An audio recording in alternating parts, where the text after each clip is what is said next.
Aujourd'hui, j'ai pensé qu'on pourrait regarder les propriétés des nombres.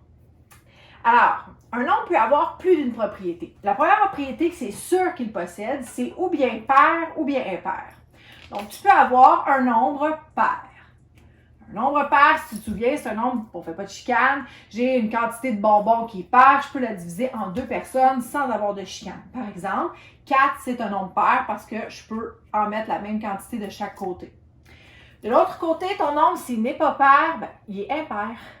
Impair, ça veut dire que si j'essaie de le séparer en deux, je vais avoir de la chicane. Comme par exemple, 5, c'est un nombre impair parce que d'un côté, je vais en avoir plus que de l'autre côté. À ce compte-là, 0, c'est donc un nombre pair. Par la suite, tu as également, ton nombre peut être premier ou il peut être composé. Donc, premier, c'est un nombre qui se divise par 1 et par lui, tout simplement. Tandis que si tu y vas pour composé, c'est un nombre qui se divise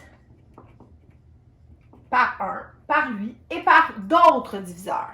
Par exemple, si je te dis 1, 1, ça se divise par 1 et par 1, donc c'est pas un nombre premier et c'est pas un nombre composé. 1, ça rentre pas dans cette catégorie-là.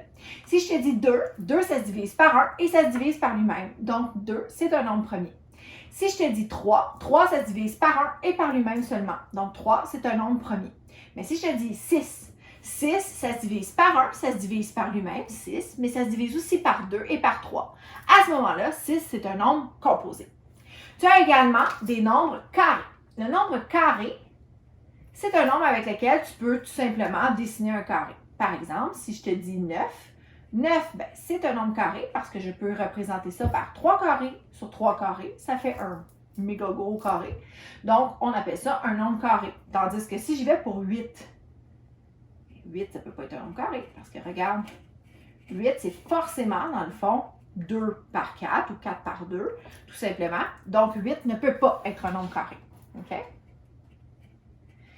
Et on peut également y aller pour les nombres triangulaires. Un nombre triangulaire, c'est un nombre, en fait, qui est le résultat de l'addition de la chaîne des nombres naturels. Par exemple, 1 plus 2, ça donne 3. 3, c'est un nombre triangulaire. 1 plus 2 plus 3, ça donne 6. 6, c'est un nombre triangulaire. C'est avec lequel tu peux dessiner un triangle, tout simplement. D'accord? Puis, tu as également là-dedans les nombres cubes. Le nombre cube, c'est un nombre avec lequel tu pourrais tout simplement dessiner un cube. Par exemple, si je dessine 2 cubes sur 2 cubes, merci, j'ai des talents 3D qui sont fabuleux. 2 cubes par 2 cubes par 2 cubes, ça me donne ici 1, 2, 3, 4, 5, 6 cachés, 7, 8. 8 cubes, 8 est donc un nombre cube. C'est le résultat du nombre multiplié par lui-même 3 fois. Donc 2 fois 2 fois 2 donne 8. 8 est le résultat de 2 fois 2 fois 2. 8, c'est un nombre cube. J'espère que ça t'a aidé sur les propriétés des nombres naturels. Puis, on se voit à une prochaine capsule. Salut!